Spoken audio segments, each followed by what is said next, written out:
Good morning student. Chapter number 7 ઘન અને ઘનમૂળ. આપણે આગળ સ્વાધ્યાયના દાખલા જોયા. ઉદાહરણ જે આપણે બાકી હતા હવે જોઈએ. ઉદાહરણ નંબર 1 છે કે શું 243 એક પૂર્ણઘન સંખ્યા છે? 243 પૂર્ણઘન છે કે નહીં એ ચકાસવાનું છે. તો પૂર્ણઘન સંખ્યા કોને કહેવાય?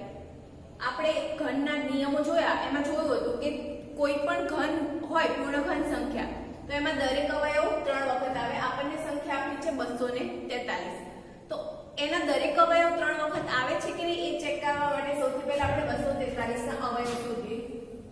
અવિભાજ્ય અવયવ લખીએ. 243 ના અવિભાજ્ય અવયવ એકમનો 3 છે કે 2 થી વિભાજ્ય નથી. 3 વડે ભાગ ચલાવીએ. 81 ગુણ્યા 3 243. 81 ના અવયવ 27 ગુણ્યા 3, 9 ગુણ્યા 3 27, 3 ગુણ્યા 3 9 અને 3 એકા 3. માટે 243 ના અવિભાજ્ય અવયવ બરાબર શું થશે? 3 નો કેટલી વાર ગુણાકાર છે? 5 વાર. તો 3 ગુણ્યા 3 ગુણ્યા 3 ગુણ્યા 3 ગુણ્યા 3.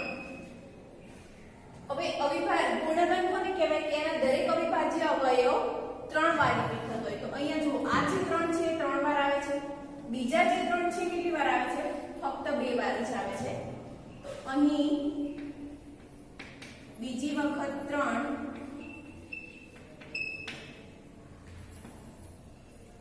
ફક્ત 2 વાર આવે છે. 2 વાર આવે છે. 3 વાર પુનરાવર્તન થતું નથી.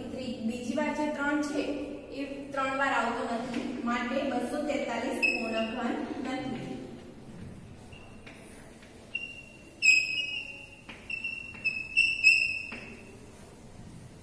નેક્સ્ટ છે ઉદાહરણ નંબર 2. શું 392 એ પૂર્ણઘન સંખ્યા છે?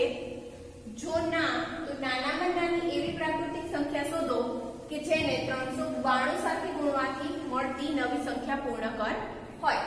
સંખ્યા શું આપેલી છે આપણને? 392. પહેલું શું ચેક કરવાનું છે કે એ પૂર્ણઘન છે કે નહીં. તો આપણે આગળ આજે 243 માટે ચેક કર્યું ઉદાહરણ 1 માં. પૂર્ણઘન છે કે નહીં કઈ રીતે કર્યું? તો એના અવિભાજ્ય અવયવ કર્યું. તો 392 ના આપણે સૌથી પહેલા અવિભાજ્ય અવયવ શોધીએ. તો 392 ના અવયવ એકમનો અંક 2 છે એટલે 2 થી વિભાજ્ય થશે. 196 ગુણ્યા 2 392. ફરી હજી 2 થી 196 ના ભાગ પડશે. 98 ગુણ્યા 2 196. 98 ના પણ ભાગ 49 ગુણ્યા 2 98. 49 ના અવયવ 7 ગુણ્યા 7 49 અને 7 ના અવયવ 7 ગુણ્યા 1. તો 392 ના અવિભાજ્ય અવયવ શું લખી શકીએ આપણે? 392 બરાબર 2 નો કેટલી વાર ગુણાકાર છે? 3 વાર ગુણાકાર. 2 ગુણ્યા 2 ગુણ્યા 2 ગુણ્યા 7 નો કેટલી વાર ગુણાકાર છે? 2 વાર. 7 ગુણ્યા 7. અહીંયા જુઓ 2 કેટલી વાર આવે છે? 3 વાર. અને 7 કેટલી વાર આવે છે? 2 વાર. તો 392 એ પૂર્ણઘન નથી. અહીં 2 3 વાર આવે છે પરંતુ 7 કેટલી વાર આવે છે? 2 જ વાર. અહીં 7 ફક્ત 2 વાર આવે છે. માટે 392 પૂર્ણઘન નથી. પૂર્ણઘન છે કે નહીં આપણે ચેક કર્યું. હવે આગળ શું પૂછ્યું છે? જો ના, તો નાનામાં નાની એવી પ્રાકૃતિક સંખ્યા શોધો કે જેને 392 સાથે ગુણવાથી મળતી નવી સંખ્યા પૂર્ણઘન હોય. તો 2 તો અહીંયા 3 વાર આવે છે. જો 7 પણ અહીંયા 3 વાર હોત તો આપણી સંખ્યા પૂર્ણઘન થાત. તો આપેલી સંખ્યાને આપણે 7 વડે ગુણીએ તો નવી મળતી સંખ્યા શું થશે? પૂર્ણઘન થશે. અહીં 7 ફક્ત 2 વાર જ આવે છે માટે 392 પૂર્ણઘન નથી. અને 7 2 વાર આવે છે. આથી 392 ને 7 વડે ગુણતા આપણે 392 ને 7 વડે ગુણીએ તો 392 ગુણ્યા 7 અને એના અવિભાજ્ય અવયવ છે 392 ના 2 ગુણ્યા 2 ગુણ્યા 2 ગુણ્યા 7 ગુણ્યા 7 એને આપણે કેટલા વડે ગુણ્યા છે 7 વડે તો ગુણ્યા 7 હવે જુઓ અહીંયા 2 પણ 3 વાર છે અને 7 પણ 3 વાર છે તો બંને અવયવ 3 વાર આવે છે માટે 392 હવે 392 ગુણ્યા 7 કેવી થશે પૂર્ણગણ સંખ્યા થશે અને 392 ગુણ્યા 7 બંનેનો ગુણાકાર શું થશે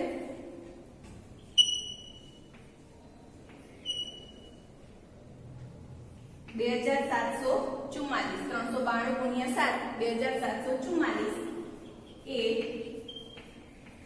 પૂર્ણગણ છે અને આપણને શું પૂછ્યું હતું કે નાનામાં નાની સંખ્યા શોધો કે જેને 392 સાથે ગુણવાથી તો શેની વડે ગુણીએ આપણે 7 વડે માટે 7 એ માંગેલ સંખ્યા છે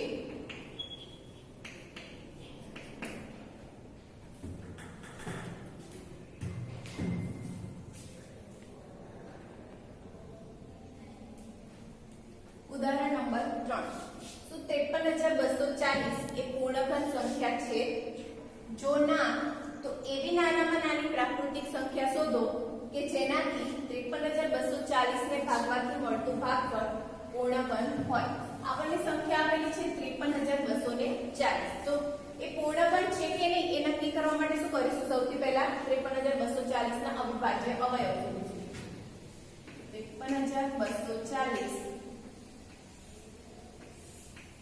2 થી પહેલા તો ભાગ ચાલશે છેલ્લો એકમ નંગ શૂન્ય છે એટલે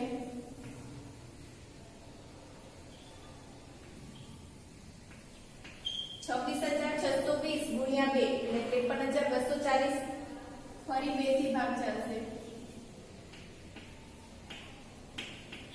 13310 ગુણ્યા 2 26620 ફરી 2 થી ભાગ પાડો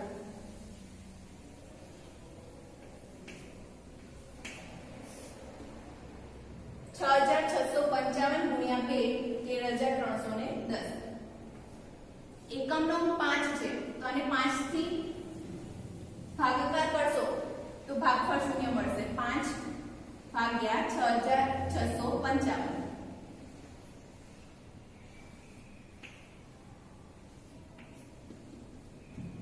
1331 ગુણ્યા 5 6655 3 થી ભાગ પાડો 1331 ભાગ્યા 3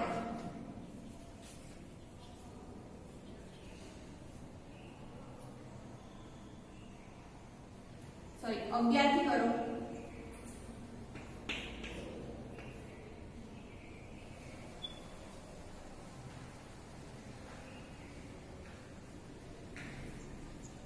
121 ગુણ્યા 11 121 ના અવયવ 11 ગુણ્યા 11 અને 11 ના અવયવ 11 ગુણ્યા 1 તો અવિભાજ્ય અવયવ શું લખી શકાય 53240 બરાબર 2 નો કેટલી વાર ગુણાકાર છે 3 વાર 2 ગુણ્યા 2 ગુણ્યા 2 ગુણ્યા 5 નો 1 વાર છે અને 11 પણ કેટલી વાર છે ગુણાકારમાં 3 વાર છે તો 11 ગુણ્યા 11 ગુણ્યા 11 2 પણ 3 વાર આવે છે 11 3 વાર આવે છે ફક્ત 5 3 વાર આવતા નથી તો અહીં 5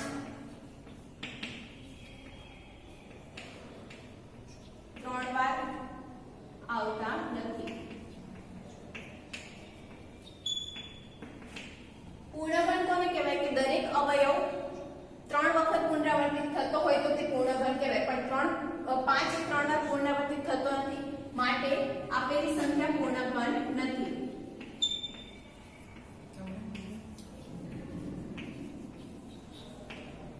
આગળ શું કીધું છે કે એવી પ્રાકૃતિક સંખ્યા શોધો કે જેનાથી 53240 ને ભાગવાથી મળતું ભાગફળ પૂર્ણગણ હોય તો અહીંયા કયો અવયવ 3 વાર પુનરાવર્તિત થતો નથી 5 તો આપેલી સંખ્યાને આપણે 5 વડે ભાગી નાખીએ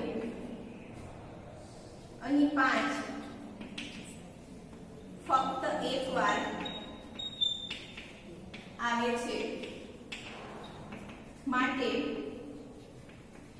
આપેલ સંખ્યાને 5 વડે ભાગતા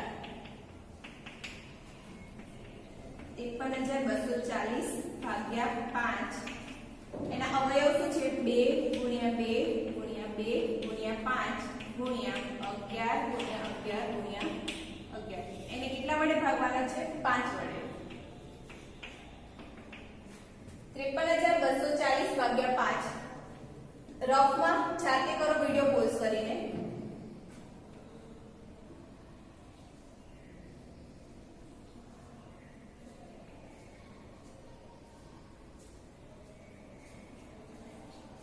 10,648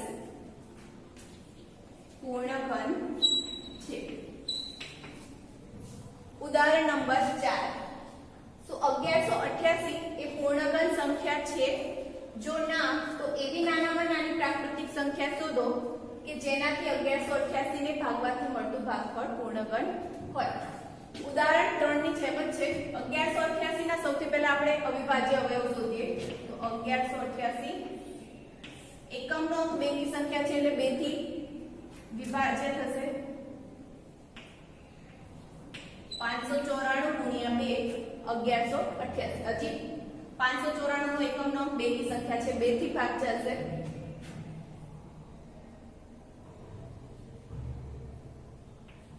297 ગુણ્યા 2 594 297 3 થી વિભાજ્ય થશે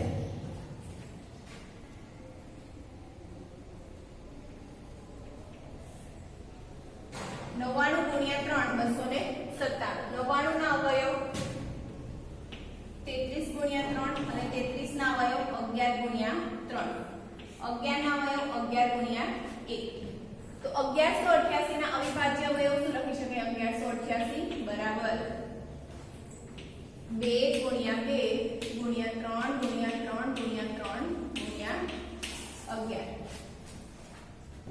ફક્ત એક જ અવયવ 3 નું 3 વાર પુનરાવર્તન થાય છે 2 અને 11 2 કેટલી વાર આવે છે 2 વાર અને 11 એક વાર અહીં અવયવ 2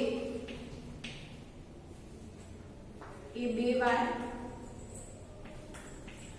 અને 11 ફક્ત એક વાર આવે છે 2 અને 11 નું 3 વાર પુનરાવર્તન થતું નથી માટે આપેલી સંખ્યા પૂર્ણઘન નથી માટે 1188 એ પૂર્ણઘન નથી પૂર્ણઘન નથી તો હવે આગળ શું પૂછ્યું છે કે આપેલી સંખ્યાને કેટલા વડે ભાગવાથી મળતું ભાગફળ પૂર્ણઘન હોય તો અહીંયા કઈ સંખ્યા 3 વાર પુનરાવર્તિત નહીં થતી તો 2 ગુણ્યા 2 ગુણ્યા 11 તો જેનું 3 વાર પુનરાવર્તન ના થતું હોય એના વડે ભાગી નાખીએ આથી 2 ગુણ્યા 2 વાર છે અને 11 કેટલી વાર છે 11 એક વાર છે તો 11 ગુણ્યા 2 22 ગુણ્યા 2 એટલે 44 વડે આપેલ સંખ્યાને ભાગતા તો આપણી સંખ્યા છે 1188 એને કેટલા વડે ભાગવાના 44 બરાબર એના અવિભાજ્ય અવયવ લખીએ આપણે 2 ગુણ્યા 2 ગુણ્યા 3 ગુણ્યા 3 ગુણ્યા 3 ગુણ્યા 11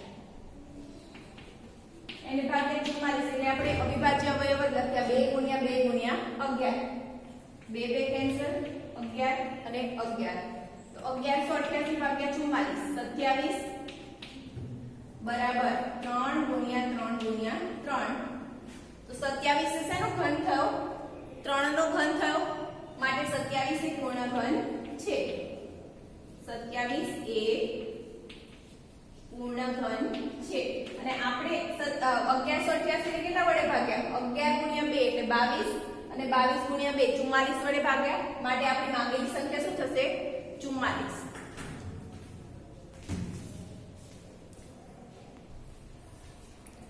ઉદાહરણ નંબર 5 શું 68600 એ પૂર્ણઘન છે જો ના તો એવી નાનામાં નાની પ્રાકૃતિક સંખ્યા શોધો કે જેનાથી 68600 ને ગુણવાથી મળતી સંખ્યા પૂર્ણઘન હોય તો આપણને સંખ્યા આપી છે 68600 એના અવિભાજ્ય અવયવો આપણે પાડીએ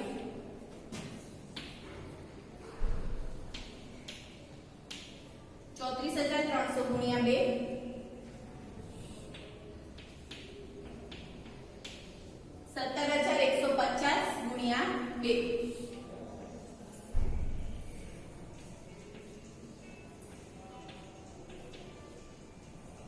8,575 ગુણ્યા 2 17,150 5 થી 5 ચાલશે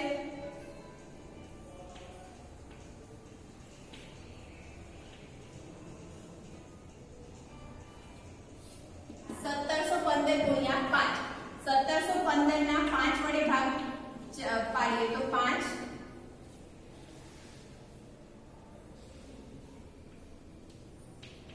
345 ગુણ્યા 5 ફરી 345 ના ભાગ 17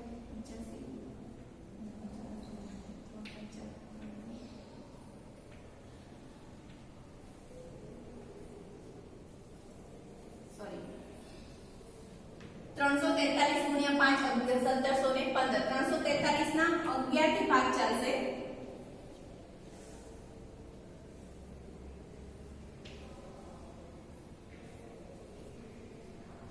7 થી ચાલશે સોરી 7 વડે ભાગ પાડીએ તો 7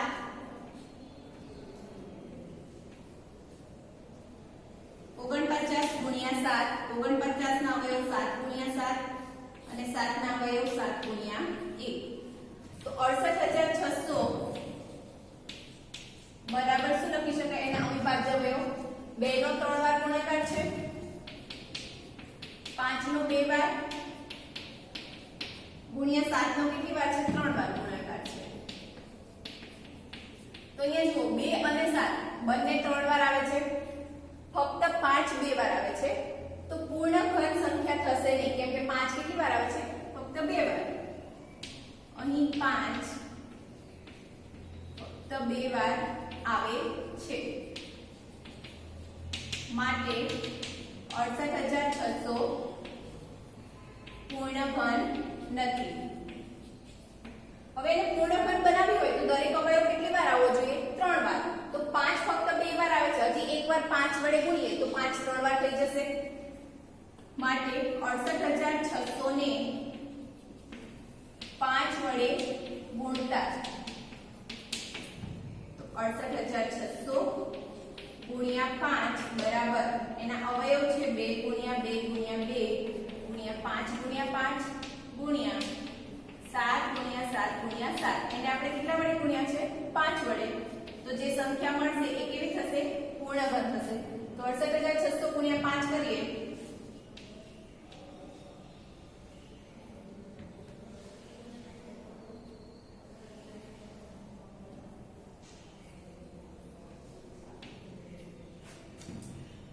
બંનેનો ગુણાકાર કરતા જે સંખ્યા મળે એ કેવી થશે પૂર્ણ ઘન છે માટે 68,600 ને આપણે કેટલા વડે ગુણ્યા 5 વડે તો માંગેલી સંખ્યા આપણે શું થશે માટે માંગેલ સંખ્યા 5 છે જેટલા વડે ગુણીએ એ આપણી માંગેલી સંખ્યા છે કેટલા વડે ગુણવાથી પૂછ્યું છે કે આપણે 5 વડે ગુણ્યા તો આપણી માંગેલી સંખ્યા 5 છે